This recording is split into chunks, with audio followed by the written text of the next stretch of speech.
Joe Biden, who I've been telling you for a couple of years, did not have the mental or physical cognition to be president of the United States. Jake Tapper, Alex Thompson, new book, Original Sin, coming out next week. Free advertisement from me. There are two stories that have come out today already.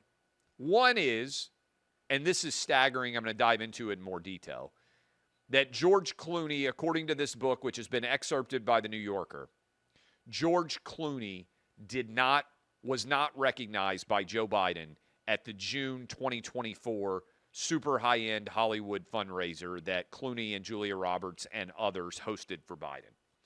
That's an holy crap story, because Biden has known George Clooney for 15 years, and because George Clooney's a pretty famous guy. I've never met George Clooney. If I was in a room with him, I would recognize him.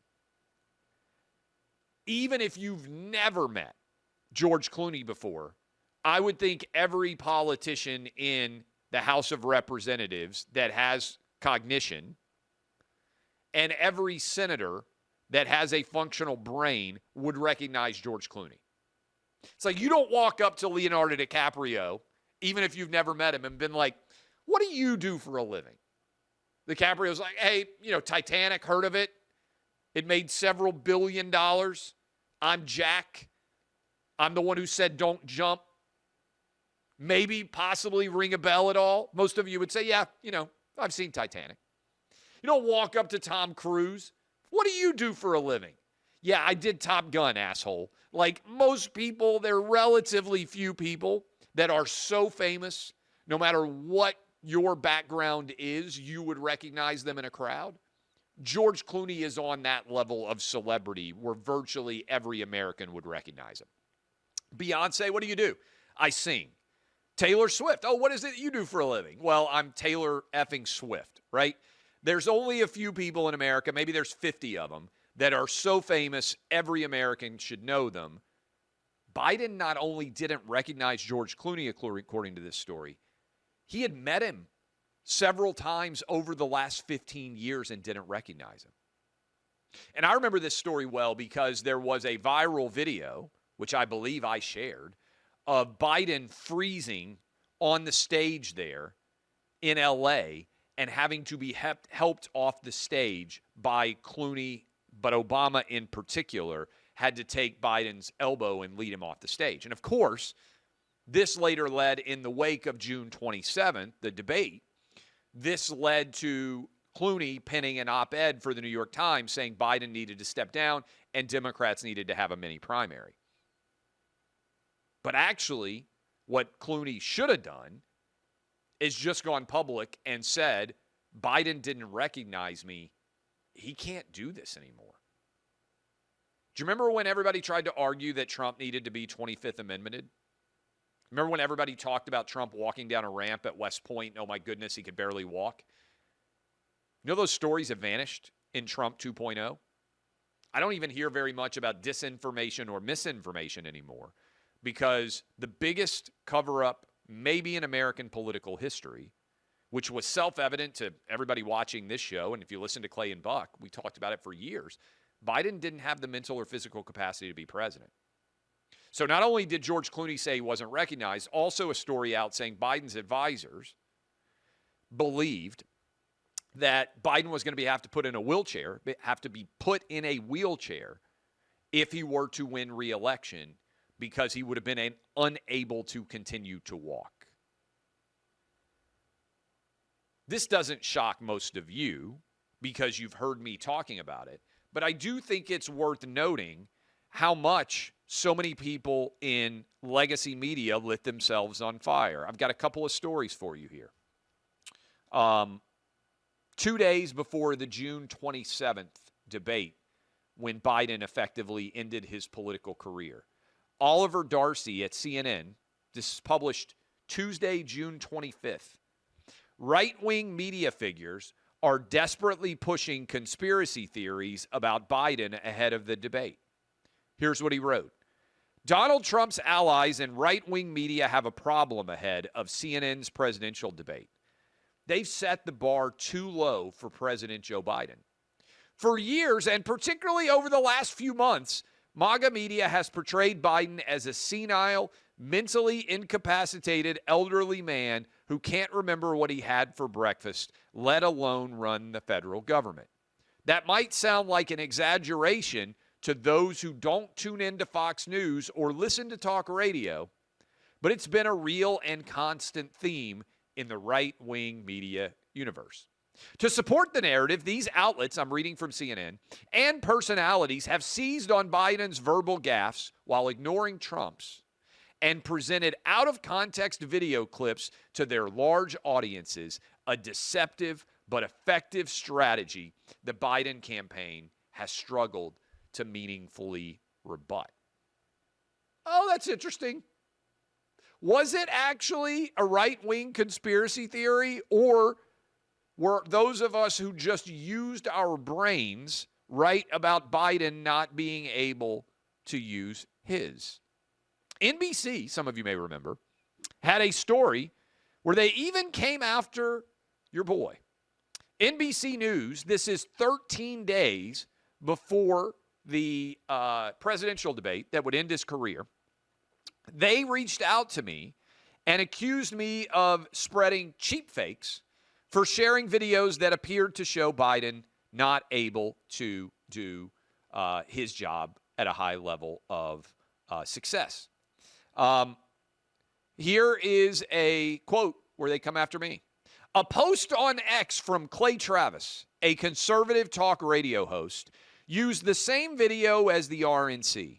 He wrote that Biden, quote, just goes wandering off and that other national leaders are, quote, babysitting our president in Italy. His post received 1.1 million views. In a follow-up post Friday, after they asked me for my comments, Travis said he stood by his view that Biden is not mentally fit to be president. Who was right? As all of these stories are coming out. Was it NBC News, which wrote a story accusing me of spreading cheap fakes?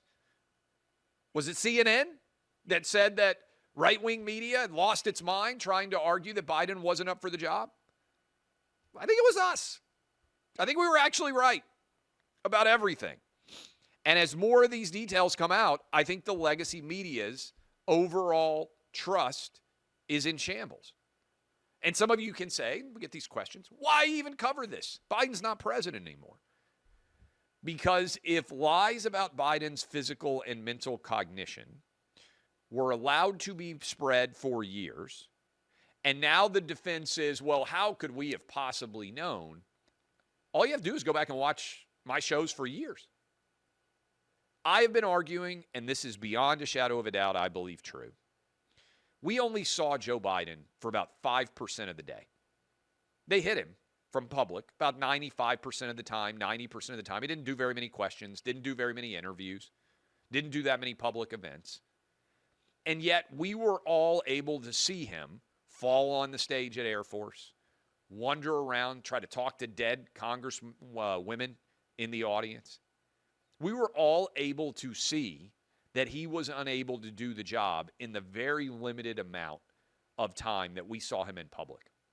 What did Jill Biden see? What did Dr. Jill Biden actually see behind the scenes? I had a conversation with my wife about this. I think I've said it on the show before. I've got a public job. I'm live for 3 hours, about 4 hours a day at America's Newsroom this morning with Bill Hemmer, Dana Perino. I got Hannity later today. I told my wife, as I watched Biden decline, I said, you're going to outlive me by 30 years. My wife's in great shape. She's going to live to be 120. She might outlive me by 60 years, 70 years. Who knows? I said, at some point in time, if you notice that I have lost my fastball, you're going to know before anybody who listens on the radio is, because you're around me all day, every day. You're going to see all those signs. Imagine what Jill Biden saw. And she still insisted that Joe should run for re-election. I think she is going to emerge as one of the all-time villains in American political history. And you guys know I'm a huge history nerd. And so I told my wife, don't be like Dr. Jill. please sit me down and say, Clay, and some of you are already saying, we're already here, Clay. You make no sense. Okay. I said, please sit me down and tell me when you start to see that I have lost my fastball. I don't want to be a shell of the person that I used to be on live radio or live television. That's a conversation that I had with my wife because of what I saw Jill do with Joe. Now, you guys know I'm a history nerd. Long after anyone watching this is gone, one of the things that I regret about any individual lifespan is all of the incredible stories that will happen that I won't be able to read about. If you like history, you really just like hearing about all the stories about people before us. I am here to tell you the 2024 presidential campaign, in particular, the debate on June 27th, followed by the near assassination of Trump on July 13th, followed by Biden dropping out of the race on July 21st, is going to, over 100 years from now, maybe hundreds of years from now, when people read or watch documentaries about this era, they're going to say, no way. This is an unbelievable story. Much like I love reading about old political campaigns, 1860, 1864, whatever it is, I am here to tell you that that is going to be continuing, and this will be talked about long into the future. After anyone watching or listening to this is gone, people are still going to be talking about the 2024 presidential election. I just think it is unbelievable, the story there. How could we have ever known that there was mental and physical deterioration for Joe Biden? This is the number one story everywhere being discussed. As I told you yesterday, George Clooney comes out and says Biden didn't recognize me, even though we had known each other for 15 years, talked that Biden was going to have to be in a wheelchair. And the Jake Tappers of the world, and I'm going to get to Jake Tapper versus Laura Trump here in a moment, but the Jake Tappers of the world are all saying, how could we have known? We were just led astray by everything having to do with the lies that came out of the Biden White House. And my argument is, well, then how did your boy here know it for years? How did, by watching videos and sharing those videos, I let all of you know that Joe Biden didn't have the physical or mental cognition to be president of the United States? And it wasn't just me. Here's a guy that I think deserves a lot more credit that everybody tried to discredit and ignore. How about Minnesota Democrat Congressman Dean Phillips? This guy ran against Joe Biden and made all of the arguments that everybody in the media claimed they didn't know to be true about the fact that Joe Biden didn't have the mental and physical ability to be president. He was the only Democrat who was willing to be honest. And he based his entire run for the nomination on the fact that Biden didn't have the mental and physical capability to be president. And do you know what the media did? They pretended he was lying. They pretended he wasn't making real, honest arguments. Why is Dean Phillips not on every television program in America right now taking a victory lap for being the only Democrat that was willing to speak the truth to the American public? I suspect the reason he's not on CNN or MSNBC is because it proves that all those media members now that are telling you, man, we were lied to, we never could have seen this ourselves, actually weren't lied to. They were willing to help Biden as long as they could. And until Biden was no longer viable as president, and until Kamala Harris was no longer viable as president, they weren't willing to tell this story because it might hurt the Democrat Party. That's the truth, right? That's how the New York Times missed it. That's how the Washington Post missed it. That's how CNN missed it, MSNBC, NBC, CBS, ABC. They all have reporters in the White House following Biden around everywhere. And they didn't see this? And somehow me, from my OutKick studio in Nashville, where we do Clay and Buck and where I do OutKick, just by getting on social media, could tell from the videos of Biden when he was at D-Day and he had no idea what was going on, when he was at the G7, when he was shouting out dead congressmen, when he was getting Israeli hostages' names wrong, when he was freezing on the lawn during music. None of them knew. They're lying to you. And Dean Phillips made the argument. His entire campaign in the Democrat primary was predicated on, hey, Biden isn't up to this anymore. We need a new candidate. And they froze him out. They wouldn't put him on television.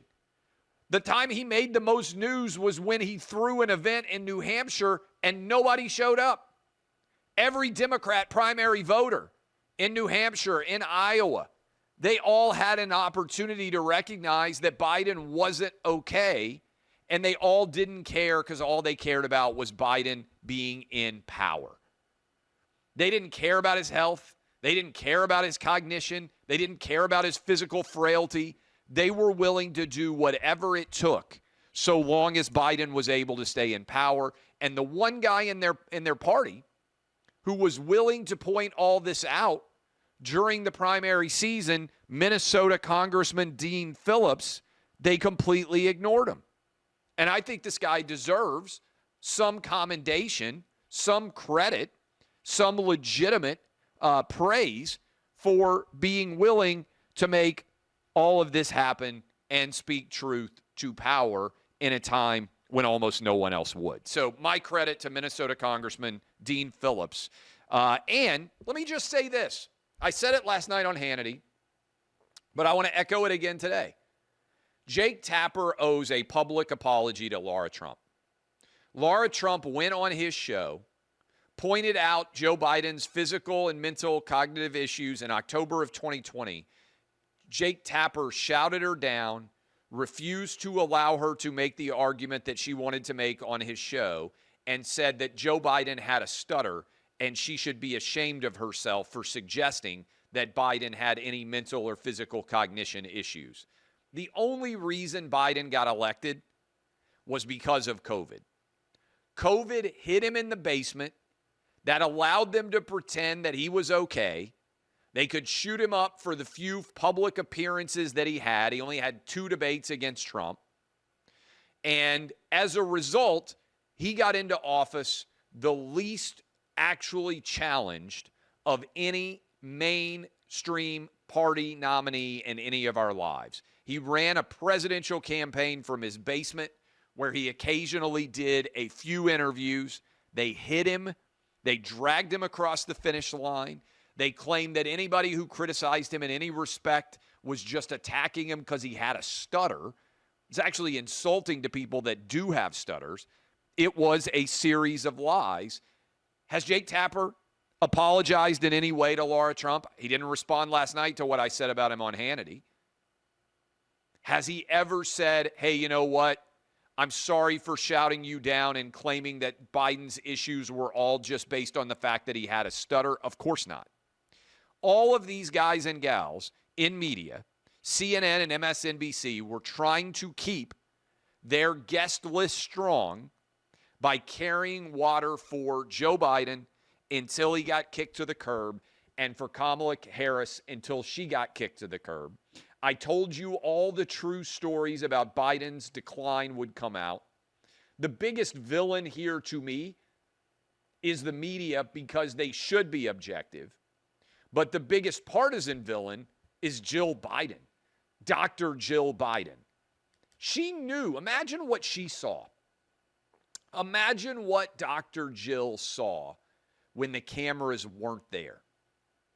If you have ever had someone in your family, as they aged, start to lose mental and physical grasp on reality, you see it way before typically somebody sees it in public.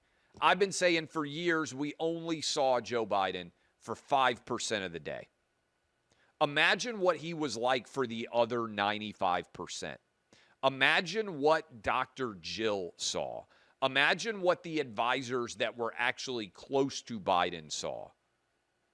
The fact that he was in power is terrifying, and it also raises the question, who was the actual president of the United States for the last 2 years? Who was legitimately making these decisions? I don't know. You don't know. None of us know. But it's scary that we were allowed to get here.